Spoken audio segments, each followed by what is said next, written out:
Hey, all, it's Peter. I wanted to let you know something that I'm really excited about.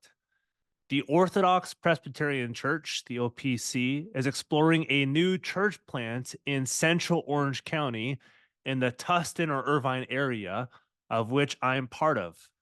We're gathering interest for an informational session about this church plant and upcoming Bible studies. If you or someone you know is interested, go to our show notes, click the link OPC and the OC on top, and subscribe for our updates. Please share this with your friends and family. Anyone who's looking for a confessionally reformed, evangelistically minded church in the heart of Orange County. I hope to meet you soon. Hey everybody, this is Pastor Danny Hyde from the Oceanside United Reformed Church. I want to invite you out to our church. We meet in sunny Southern California, here in San Diego, and we meet at the Army Navy Academy in Carlsbad, right along the ocean, as you can see, the Pacific. And we meet every Sunday at 10 o'clock in the morning. We hear the Word of God, we hear the gospel preached. We have the Lord's Supper every Sunday morning, and then we have Sunday school at about noon for kids. We come again together at 5 o'clock every night, Sunday night, for teaching, prayer, and singing. And then we also have various midweek groups, Bible studies, men's, women's, and also other Bible studies as well throughout the week. So I want to invite you out to worship with us. If you know anybody in the area here in North County of San Diego, invite them as well. Let them know. You can find out more about us on our website, oceansideurc.org, or also on all those various social media. You'll find us as well. God bless. Hello, everyone. Yet once again, it's another day of fresh grace and mercy. This is the Guilt, Grace, Gratitude podcast, where we bridge the gap to Reformed Christian theology for your listening pleasure. Today's season 7 episode, we're covering the book of Job. It's not the book of Job for you guys out there that are new to the Bible. It's it's spelled the same way, but the book of Job. It's within the wisdom and lyrical books, more specifically Job, Proverbs, and Ecclesiastes are grouped together in the wisdom literature, just so you guys can kind of understand the different genres and things like that of what we're going to be talking about in this particular book. It's one of the oldest books written in the Old Testament. So it's very interesting, fascinating. It's got a lot of commentary out there about it. And so we'll dip into that a little bit more, but we'll try to stay on track of what we're trying to focus on and finding Jesus throughout all the Bible and how this book points to what Christ did. So, and is doing. So, Yes.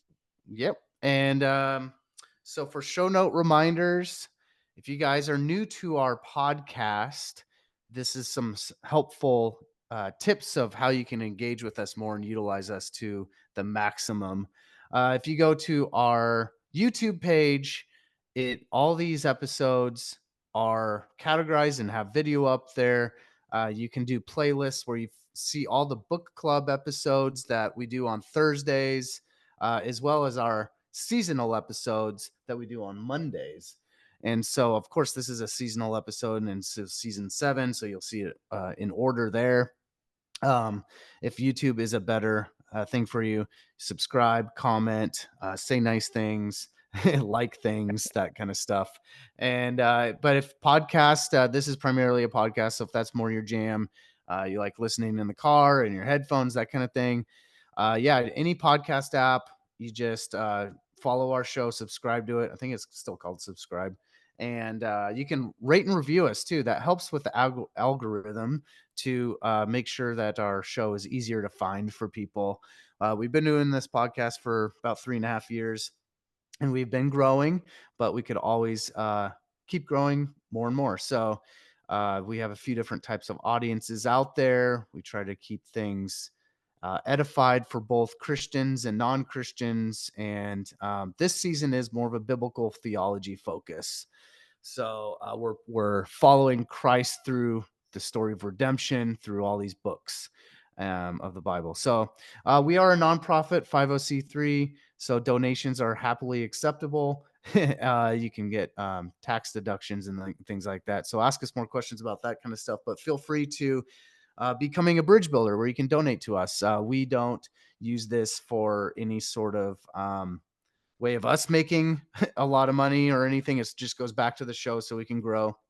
all three of us have our own jobs outside of this, so don't worry.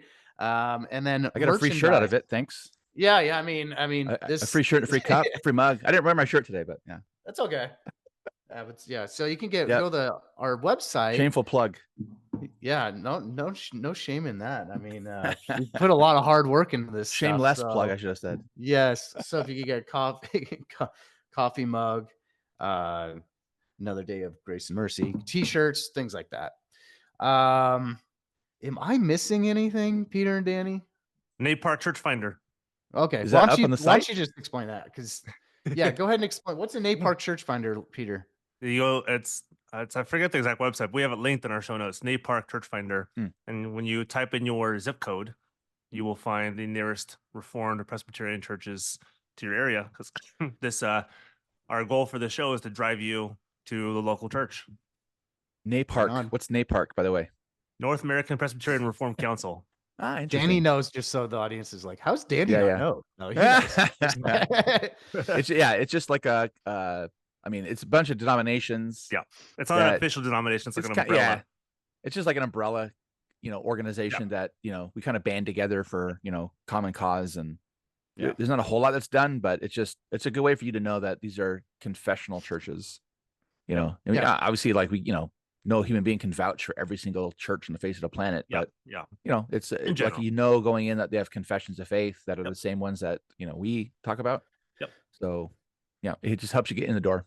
Oh, It's there you a go. centralized way of finding all the sister denominations Yep. of Reformed and Correct. Presbyterian churches, because they're usually kind of numerous and small and maybe kind of like vague and hard to find. So if you make a website where they all are together, like the Orthodox Presbyterian Church, the Yep. Presbyterian Church in America, the United Reformed Church, and there's Korean Reformed churches, there's Yep. ones in Canada, there's Yep.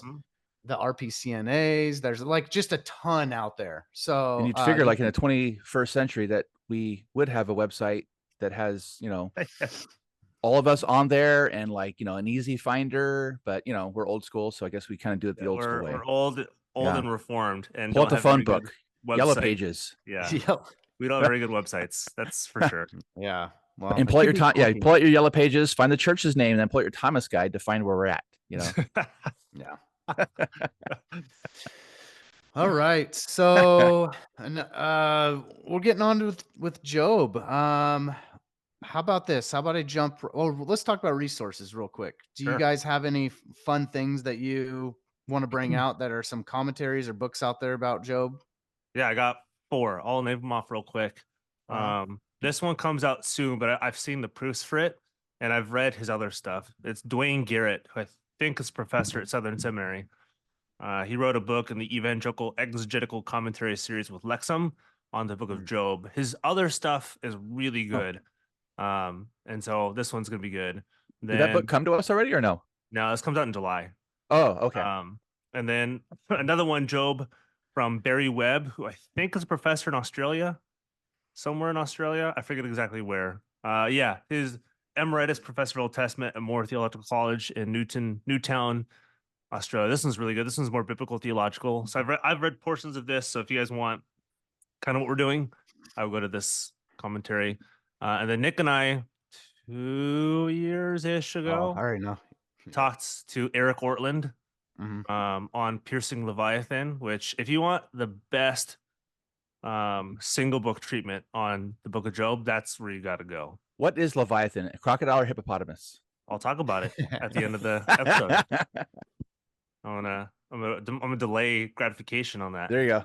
That was And a then very his, popular book club, yeah. popularizing. Oh, cool. Actually, no, this is 2021. Yeah, so we thought the end of 2021, and then spring of 2022, he kind of wrote a popular level book on Job, taking that more academic leaning book and popularized it. Suffering Wisely and Well: The Grief of Job and the Grace of God, from Eric Ortland, because he also has some personal life issues that he was struggling with, and also he's an expert in Hebrew and Old Testament. Teaches at Oak Hill College in London. But yeah, those are my resources. Danny, what about you? Yeah, I mean, there's so many, but I'll mention just one by Howell Jones. Yep. This is published by Evangelical Press. I think Former it's like, what is Westminster, it? California professor. Yeah, Evangelical Press. So Dr. Jones is a Welshman. He's back in Wales in his twilight years, but yeah, taught at Yep. Westminster. Here he came after I graduated, but Hmm. got to know him really well. And yeah, and Job was one of his all-time favorite books. He's the one that brought John Calvin's sermons on Job into print in English back in the old days at the Banner of Truth. He was the editor there, but yeah. So Howell Jones on Job, Evangelical Press commentary. It's fairly handy, easy to navigate. It's like 300 pages total, which so it's real pithy, real short, and it's it's a helpful book for anybody to pick up. Cool. And then Nick, what about you? Yeah. You guys already know what I'm gonna say. I've been using this for all the whole season. I have all these Who other. publishes that, by the way? The Zondervan. Yeah. Oh, Yeah. Zondervan Zondervan, owns keep the kicking us NIV. down with keep kicking us down with free books. We appreciate it. Yeah. Zondervan, shout out to Zondervan.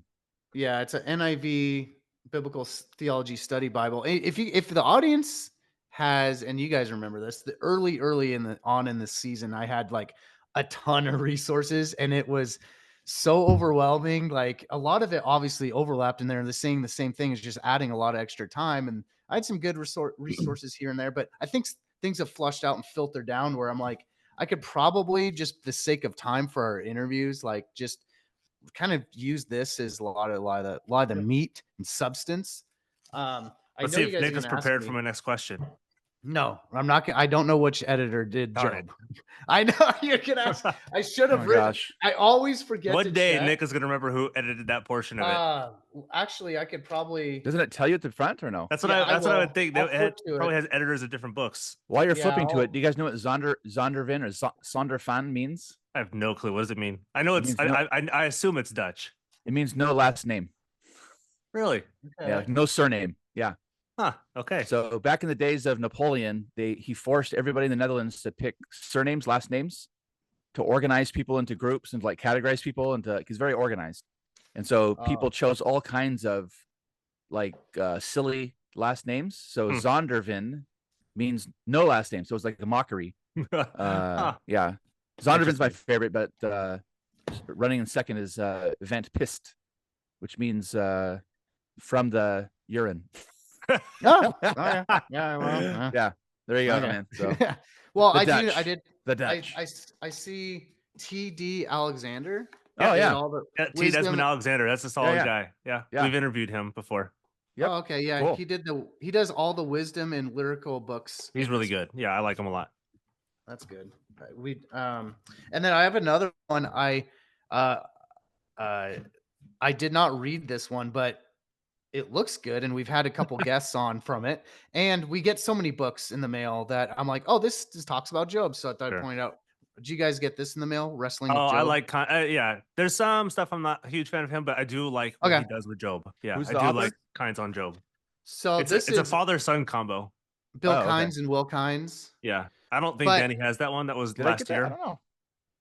Yeah, But here's that one's the really good. BD. Yeah, that was Great Gratitude BD. That was before Danny. BD, the AD and BD. Yeah, it's Defiant Faith in the Face of Suffering, Wrestling with Job. What stuck out with me, this is IVP academic publication. Yep. The thing that stuck out to me too is we've had a couple guests on that wrote an endorsement. Philip Ryken and Colin Hansen both wrote endorsements on it. And the blurb is just saying the unique richness of the book of Job cannot be simply explained. It must be experienced. While Job presents challenges for scholars, ministry leaders, and lay people, it also contains powerful lessons on faith and perseverance in the face of suffering. All right, let's get ready for a book club. Yeah. Nice. Okay, perfect. So, all right. Let's do this. So I wanted to bring up the structure, and I'm just going to name off the structure at a high level, and then that way you guys we'll comb through it from there. So I saw while you do it. Yeah, awesome. So prologue, chapters 1 and 2, written in prose. And then chapters 3 through 26 is Job's lament. And then you have after that the dialogue, which is kind of overlaps within Job's lament because it's chapters 4 through 27, where you get the 3 cycles of speeches from his friends Eliphaz, Elihu, Bildad, and Job, kind of all talking amongst each other. And then the next one is Job's first monologue. That's chapter 28, where wisdom is found. And then Job's second monologue and final defense, chapters 29 to 31. And then the Elihu speeches. Elihu's the youngest of the friends, and he kind of has that he has the wisest kind of like statement at the end, and then Job doesn't respond to him. And then after that, God's speeches and Job's responses, chapters 38 to 42, verse 6. And then the epilogue, chapter 42, written in prose. What do you guys think? Yeah, I think that's like maybe not high level. That's a little more in the weeds. But Yeah, I dipped in a couple times, but you could say like prologue is chapters 1 and 2, like the meat of it's chapters 3 through 37, and then 38 to 42 is the epilogue. Yeah. Yeah. And obviously you can go deeper after that. Yeah. I preached through Job. I mean, I preached through like I think I did 10 sermons on Job a while back, and that was kind of a general outline, the one that Peter just mentioned that I'm familiar with. Okay. The one Nick gave is like if you get a little bit deeper into the weeds. Yeah. The one I gave is like if you take a very broad overview. Kind of simple. Yeah, it was kind of the simple one. So yeah. Sure. Yeah, that was the it's got general an outline epilogue, it's got a main body, and then it's got a prologue, it's got a main body, it's got an epilogue. Yep. Okay. It's all good. Something that's cool, interesting, old, whatever you want to call it, about the book is it's one of the oldest books written in the as far as we Bible. know. Yeah. And just the place and time and context to wrap our heads around. It's one of those patriarchal periods where it's like around Abraham's time, probably, right? I mean, it was in the land of Uz within Edom. Uz or Uz? Uz. It's spelled like spelled Uz. U-Z, but it's pronounced Uz. like Uz. Yep. Uz, you could say Uz. It's a short vowel in Hebrew. So is it Uz and booze or Uz and buzz? Uz. I would say Uz, but I heard someone say Ooze when I was. Yeah. I'm giving you a hard time. No, I'm good. Believe me, I'm going to botch saying some stuff. It reminds me of the one time I was at his Dutch family's house. I was a guest preacher a long time ago as a young guy, and they had me over for lunch after morning service. Yep. And the Dutch thing is like you pull the Bible out after every meal, read the Bible, and pray. Mm-hmm. And so they're reading the Old Testament somewhere in the Kings. You know, they're like, oh, we're in Kings 16 at verse 3 through 12, or whatever. You know, that was our morning reading or afternoon reading. So he gets to it, and he's like, you know, and the Lord said to difficult name, go forth and fight a battle against difficult name. Like, that's such a Dutch thing to do. He kept saying difficult name whenever. I'm like, what is he talking about? You know, such a Dutch thing to do. Yep. Don't worry. We all say words differently. There's only 2 letters in Uz, and I heard one guy call it Ooze, so I was like, oh, I'm gonna pronounce it that way. Yeah, but it's a short vowel, right? Yeah, it's a short vowel. So this is if this is in the time around the patriarchal period in Abraham, this is before Israel was around. So, I'd say it's highly conjecturable, but it's generally where people place it. Yeah, because the book really doesn't give any like historical time markers. So whether or not Job's an Edomite or Hebrew, I don't know if that's a conversation to have, but we know this is that's where he was living. And so obviously, if you guys haven't picked up, if the audience hasn't picked up on this yet or know anything about Job, it's a book about suffering and why God will allow suffering to a really good people, which Job is like the most righteous man, and it's a courtroom setting in the beginning. It's really interesting because we see, we get a sneak peek into the heavenly realm, and it's a courtroom setting, which God is the judge. He's the creator of everything. He's in charge of everything. And Satan is the accuser. And he's saying, you know, if you can find and God's actually introduced. I was about to say, you got it flipped. Yeah, God actually introduces Job to Satan, and Job questions if you took all these good Satan things away from questions. Job. Yeah, what? You said Job questions, Satan questions. Satan questions God and says, if you take away all these good things from him, well, I doubt he'll honor you. And so that's kind of how it starts off. And then God allows the devil, Satan, to do only certain things. Like he's limited to make Job suffer a certain way and not more than that. So we get kind of an understanding of like what Satan is allowed to do. There's limitations, so I don't know. And, and Is it's there the any Satan, by the way, in Hebrew, right? the accuser, Hasatan. Yeah. Hasatan, the adversary.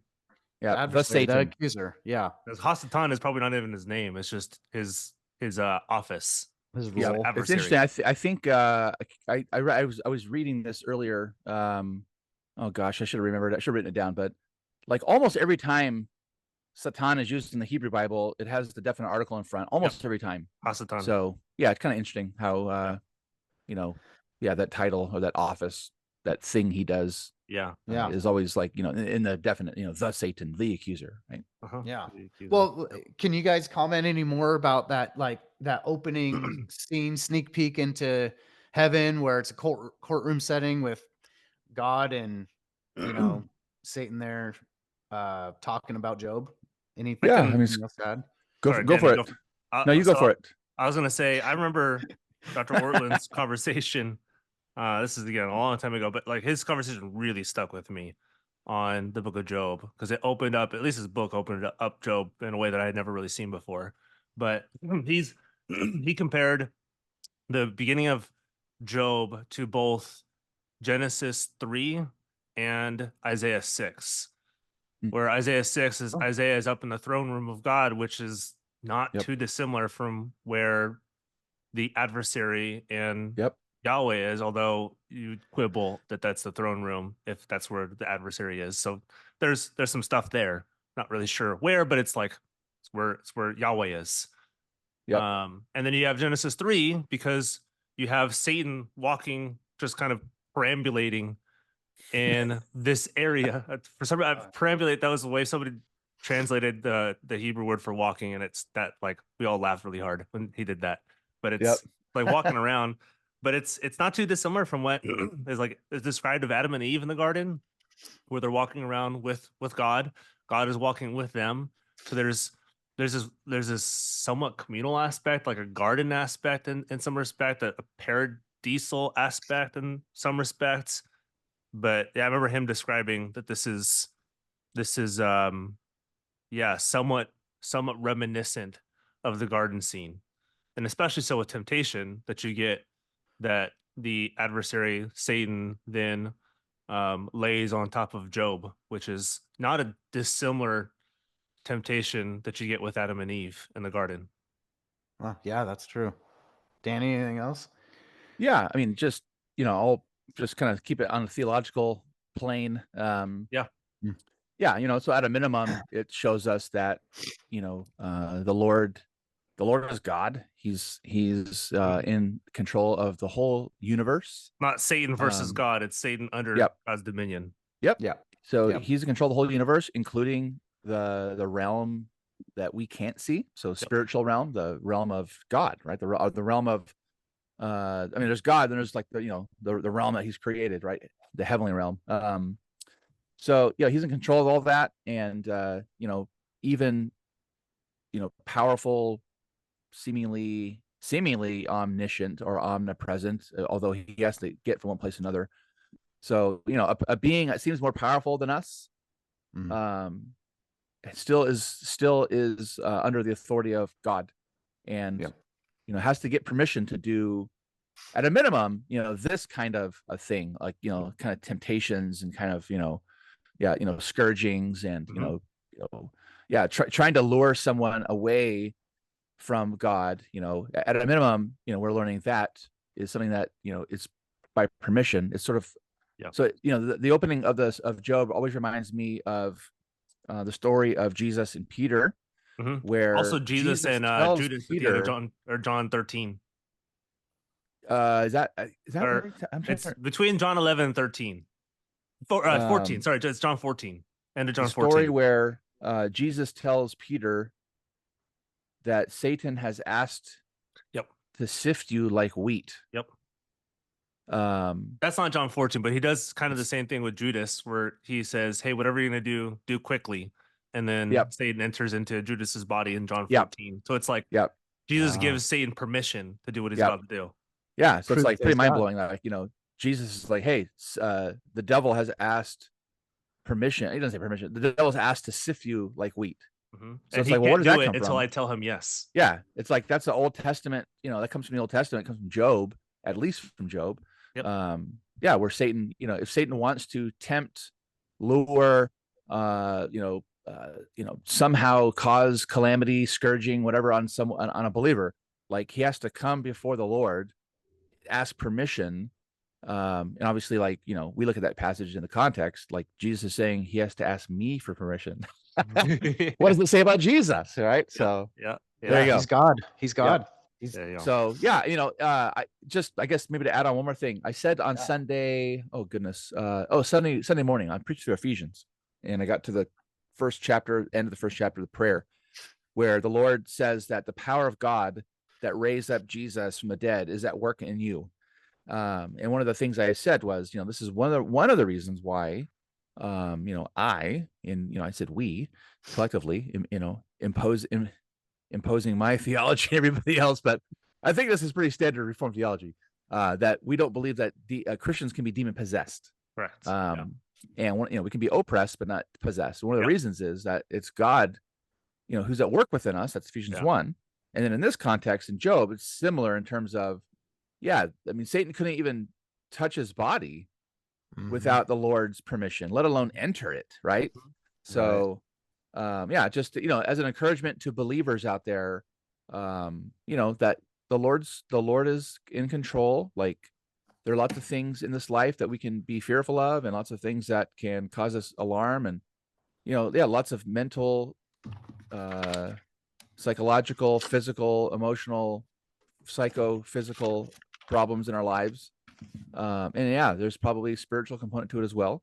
But God is the Lord, and he's your Lord, and don't be afraid. Yep. And that's nice. Yeah, you get that. Yeah, Job 1-2. Yeah, you get the permission to tempt, because the temptation doesn't actually come until I think Job 3. Because all this stuff is taken away Job 1 and 2. And if you notice, who's the one who tempts Job? Because it's Satan, obviously is given permission, but it's actually Job's wife who's the one who tempts him. Yep. Which, again, what does that remind us of? Eden. Garden of This Eden. reminds us of Eden, where the woman is the one who tempts the man. Oh, you see, there you go. There you guys go again. It's your patriarchal worldview. Yeah, that's right. Please don't read. As I said that, I was like, I know somebody's gonna read freaking patriarchal, but that doesn't mean the woman is possessed by Satan.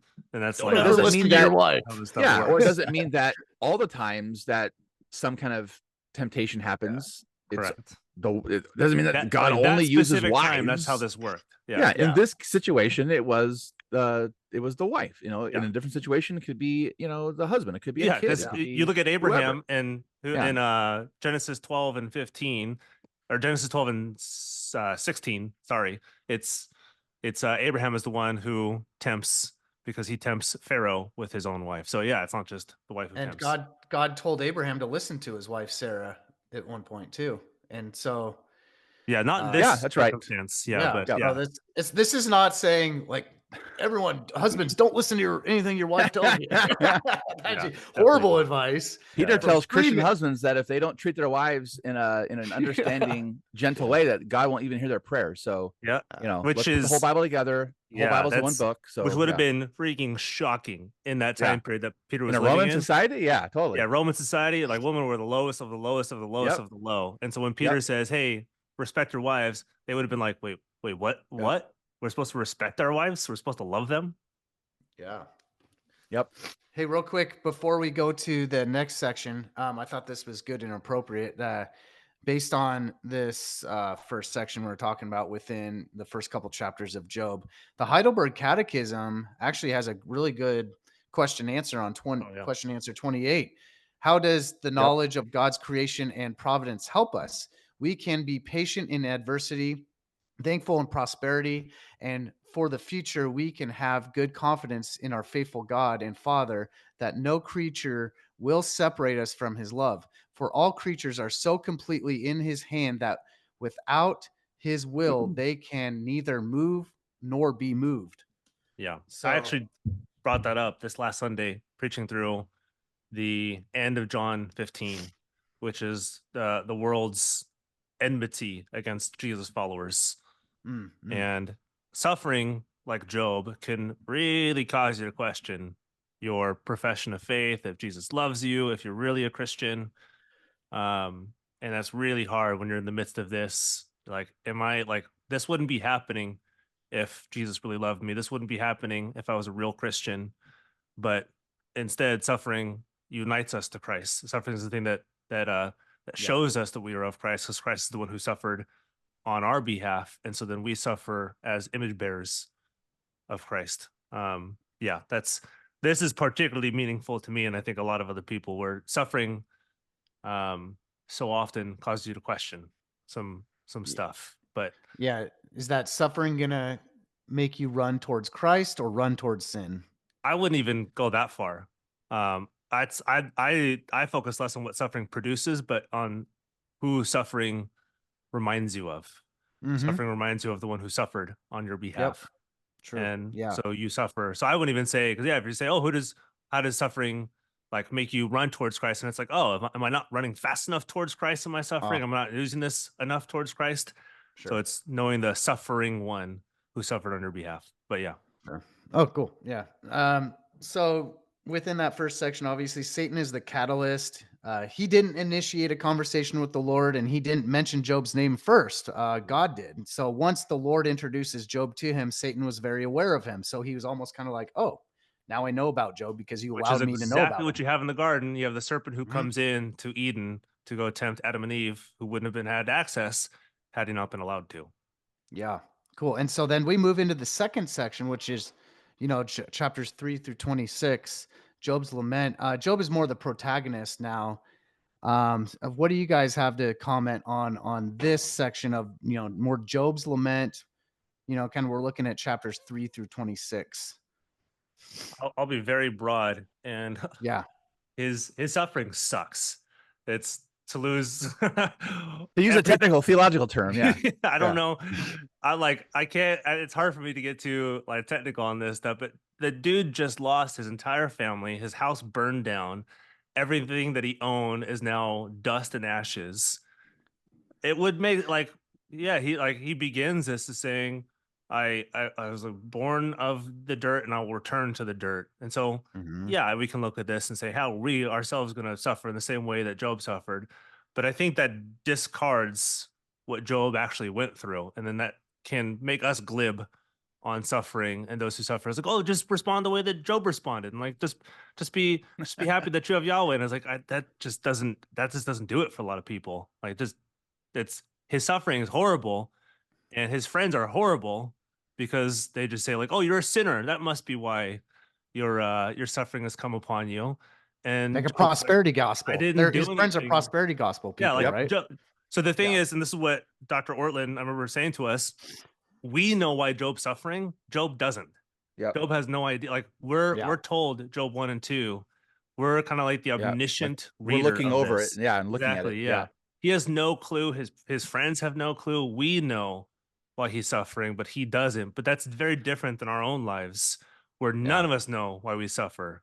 But we do know it's under the dominion of the Lord who allows us to suffer in these ways. But we can't say why it's being suffering, what we're supposed to produce. All we know is that this comes from Yahweh, and Yahweh will make all things good at the end. Yeah. Maybe it's helpful for the audience to list out. Do you guys remember all the things that he suffered, all the curses that were put up on him? Like he lost all this stuff. Yeah. Yeah, he lost all his children. His house burned down. Yeah. I think his wife was still alive. Yeah. He lost everything, and he's like, he's being legit throughout the thing. He's like, I don't know why I suffered, and it's because he didn't suffer for anything that he did. And that's why he keeps like when he's lamenting to God, he's like, what did I do? Yeah. Right. And like, we know from Job 1 and 2, he didn't do anything. he's like, I even made sacrifices for my sinful kids. Yeah. Like, Exactly. right? Like I've done the righteous thing. I've done what Abel did. Like I made animal sacrifices. You Yeah. know?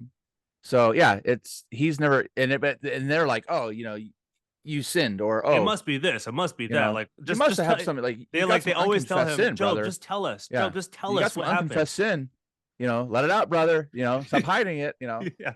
And then some of them are just kind of like, okay, that's not working. So don't forget, God is utterly just, and you're just a worm. Like who do you think you are, Job? Like to be able to like actually pray to God. Like if you just if you just repent, all this stuff God will would go make away. it all right. Yep. You get all your stuff back. Wait, his friends' words are very sneaky because they sound on some ways are like, yeah, you're right, but there's a lot of truth in them. They just twisted just enough, just like the devil did in the garden. Here's what his friends should have done for him. Just sat there and been with him and say, hey, we're here for you. Instead of just the second they open their mouths is the second that they failed. That just be with your friend. He suffered. Just acknowledge his suffering and say, hey man, I'm here for you. Whatever you need. Yeah. Well, at the very end, like Elihu's like the youngest. Yeah. He's like this young buck that's going to come in and like, make a name for himself, know. There's all sort of conjecture on who Elihu is. Oh, Elihu, the youngest. There's like a school of thought that it's pre-incarnate Jesus. There's schools of there's all these schools of thought on him. Interesting. Yeah, but it's just it's like he comes in at the end and kind of he like summarizes all their stuff, but he's but he's also saying things that are 100% true. Yeah. That's what's hard about Job is like you got to filter out like, okay, it's the right theology, but it's like you're applying it in the wrong way at the wrong time. Right. Well, it's because they assume they know why Job is suffering. That's why they say all this stuff. They're like, Job, we know why you're suffering. But the funny thing, like I said, is actually the reader knows why Job is suffering. Yep. And the reader knows it's because of Job 1 and 2. It's not for what Job has done, it's what's been done to him. And so you can look at the friends like you actually don't know what you're talking about. You're saying all the right stuff, but you don't know why he's suffering. So I think that's why, it's like as I back in the day when I preached through it, try to explain to the congregation, like, why do we call Job wisdom literature? Because it's, we can see the story from beginning to end. He couldn't. Yep. So it's like, how do we take the right theology about God and like wisely apply it? Is God sovereign? Yes. So somebody comes to the pastor or comes to you as a Christian and is like, hey, I'm really struggling with, fear. I don't know. Maybe somebody said this online, yesterday or whatever. But I knew this would come up. Yeah, really struggling with fear here, and you're like, well, you don't trust the sovereignty of God. God is 100% sovereign. Like, why would you ever be afraid of anything? Fear. Of course, is that's the right theology. Of course, of course, it's the right theology. Like, yeah, God's sovereign, but like, how does that help me right now? Yeah. What about middle God's of divorce compassion? Proceedings? If their child just had cancer. Yeah. It's like, or what about just like, even in just like the theological realm, like, hey, what about God's compassion? Like, maybe I need to hear that right now. Yeah. A little more than God's, overarching sovereignty, working all things for good, which doesn't look like that right now, let alone all the things in my world, You could be suffering and have fear and still trust in the Lord. I even think, this may sound heretical to like, at some points, like you're not going to have trust in the Lord. You're like, I don't know why you're doing this, Lord. I have no idea why. And yes, there's an overarching trust that He is the Lord. Or you have trust. I would say you have trust, but like you just don't. It doesn't feel very strong. Yeah. Yeah. I'm not talking about the degrees of trust. Yeah. Like you have 100% degree versus 58%. Yeah. That's why I'm very careful with suffering. Yeah. Suffering and what we tell them to think. It's like. There's a wide range of stuff, and we can absolutely say that God is sovereign. I don't know why He's doing this to you. I don't know why you're undergoing this. All I know is God is sovereign, and I'm going to be here for you. Yeah. Would you guys say that? Sorry, go ahead. I was going to say, but God's also a patient God. He's also compassionate God. Yep. God is love. Like, people need to hear, like we just need to let people be human. At times and go through their humanity, right, and be there for them and encourage them. We're not just spiritual beings who physical things don't happen to. We're psychological and physical beings that have stuff. And maybe your job at that point is just to be there for them and just listen and just pray. Yep. You know, and just, hey, you know, the Lord's compassionate and kind, and I don't know how it's all going to work out, but it is. And then maybe later on, after like the struggle kind of passes, then you say, Yep. hey, don't, you know, let's talk about that. You know, Yeah. wow, Shut wasn't up that until hot? you're asked to talk. Yeah, wasn't that amazing though? How God was like in total control, but we couldn't see it at the time. You know, Yep. Exactly. Yeah. Would you so guys say that Job's friends' bad theology is kind of a works-based theology? They're like, "Oh, you're not doing the right thing. You kind of like lost God's favor, and so this is Not why yeah, you're there's. getting necessarily. I would say it's more like a I wouldn't say works in the sense of prosperity." like a legalism, but it's more like a prosperity Oh yeah, because they Yeah, keep I telling him like, prosperity hey, gospel. if you Yeah. just I repent, like you get all your stuff back. yeah, I think they have, this is again, they understand the law, and they understand like kind of repercussions of human sin. They understand that Yeah. stuff, And that we're all but born. they're Yeah. applying it with supposed omniscient knowledge on what Job is going through, and Mm. they're applying it wrongly. That like you just like I said, you just got to shut up and let Job go through his thing and just be Yep. there for him and say, I don't know what God's doing, but I know God's doing everything for his good and his glory. Yep. But for right now, I'm not sure what he's doing. Yep. Yeah. Yeah. And I mean, the biggest question too is just like, why? Why does God do this? Why Yeah. put him through And all this stuff? I've got an answer that I'm leaving until the end. Well, like, I think too, Well, not for why God's doing all things, but specifically in Job. right. Yeah. That's the whole point. Like, we Sorry. don't know. We're not omniscient. We don't know what Yeah. God does all things. Like, where were we during creation? That's what God is asking Job at the end. Like, how do you know? Do you want to micromanage all of creation and see how it is? Like, so there's no way a man can do that. So, but I think the thing too is that God is revealing God is revealing Job's true character through his suffering. And why, I mean, the question is like, but I why wouldn't and who quite is he say his proving true that to? character through suffering, but he's showing Job his character through suffering, not necessarily Job's character through suffering. Yeah. Because Job, like, really, Job doesn't deserve this. Well, Job needs a mediator and a redeemer. I'll get to that in a sec. Yep. Yeah. So that's what is kind of pointing Christ focus is like, he I needs wouldn't even say somebody. that. I would say Okay. I'll get to it. But yeah, people make a lot of hay as like Job 28, 29, whatever it is, or 13, something. I forget the reference. I wouldn't even say that, but I'll get to what I'm about to say soon. Okay. Well, here's another way of saying it. How is the question is how is God just? Because he is fully just and he's fully loving, yet Job is going through these things. Yep. Yeah, I have no So idea. that's Yeah. and First and Christ, foremost. Yeah. we know Jesus was. I'm not meaning to just jump ahead and ignore everything else, but I mean we know that Christ did not deserve the punishment that he got on the cross. Well, actually, he did deserve the punishment because he was treated as a sinner. He's He was treated as a sinner, but he didn't. himself did not deserve, but he took upon Right. sins of his people, and so he took upon the judgment. He's fully righteous. Yeah, and that's where that's where in the book of Job, without like, I mean, of course, Job talks about his Redeemer living, and he trusts in his Redeemer living. Of course, like that's, I think it's a rather obvious kind of Christ connection, but like even just in the flow of the book of Job, where it starts off with a garden scene, with a temptation from the serpent, with a righteous sufferer whom did not have a reason to suffer. He's described as righteous, at least in a way, not perfectly righteous like Jesus is, but righteous in maybe like the Noahic sense. Yeah. But he's there's no reason for him to suffer, and yet he does suffer. And then he's at the end of the book, he's risen up back to not just his former life, but he's given riches beyond his wildest dreams. He's given a wife, he's given a house, he's given cattle, he's given livestock, everything. So, as it were, a righteous one whom is tempted does not give in to temptation and then goes under suffering, even though he didn't give in to temptation, and then is risen up at the end with all of the glory and the riches and honor. I mean, what other better picture do you get than that's being Jesus?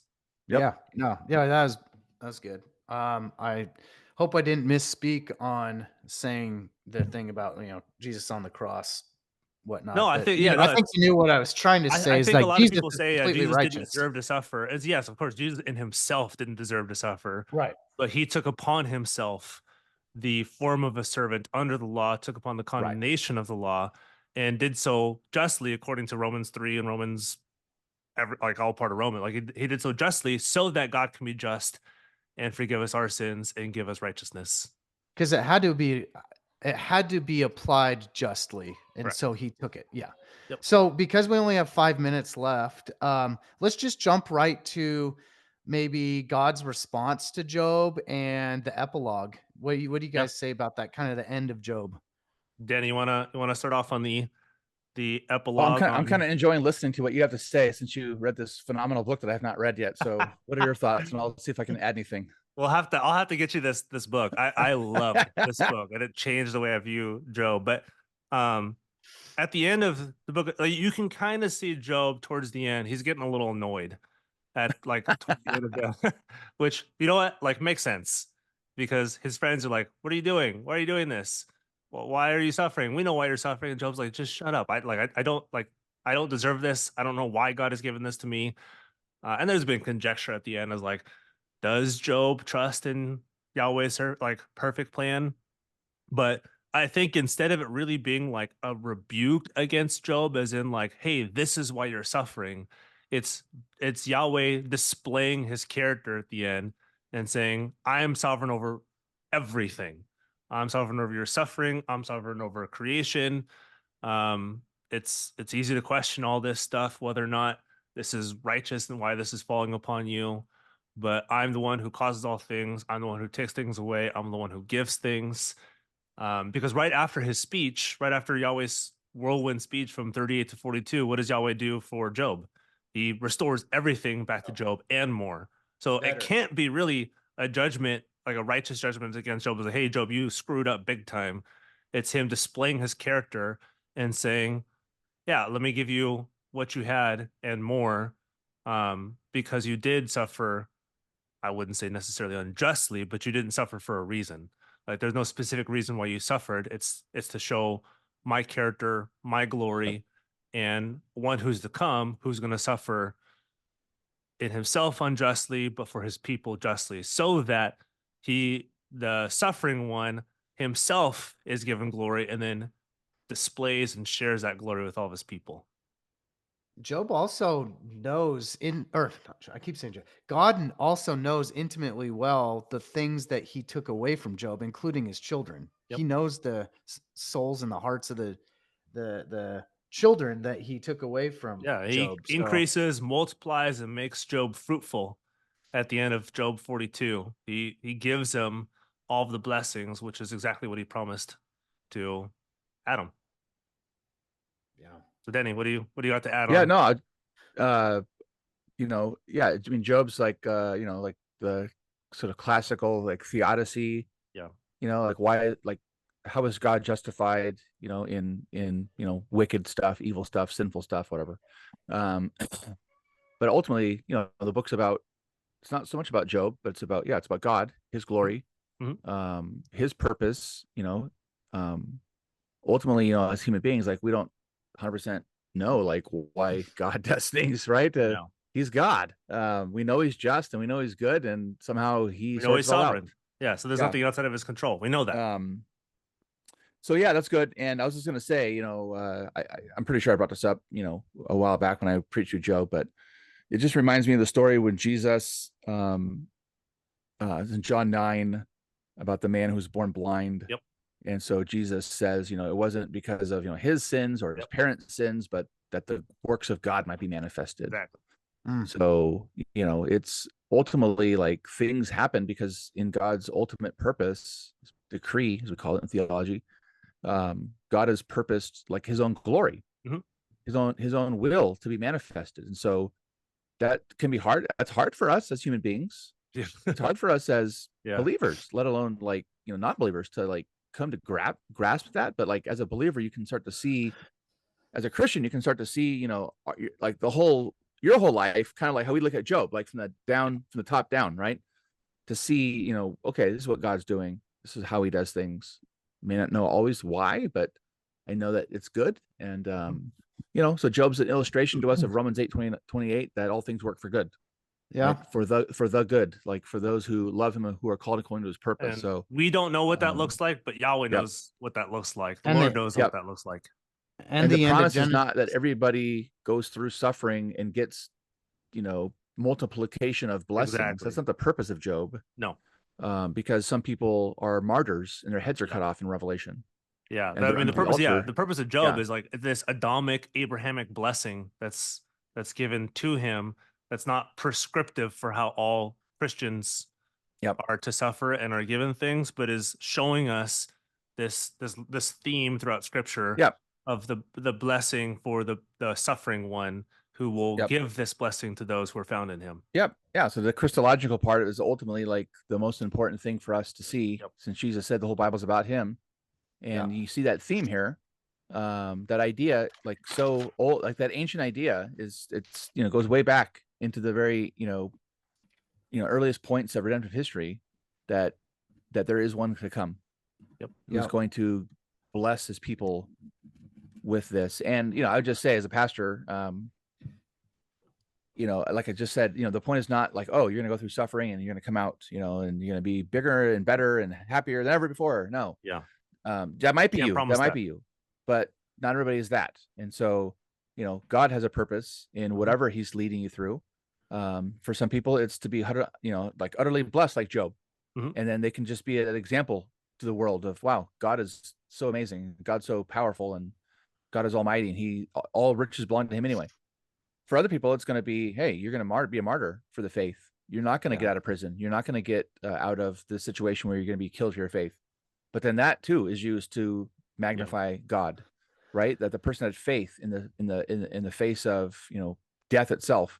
So God uses all things for his glory and ultimately for our good. So whether that's an earthly good, temporary blessing like Job, or whether it's, hey, God wanted you to be with him in heaven. Like ultimately good is to be in heaven with him.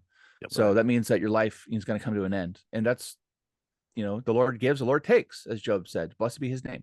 So Yep. And to throw this in there too, the Bible also agrees that within the Bible, it also agrees that Job is a real historical person, because Ezekiel and James talk about him due to his righteousness and his perseverance.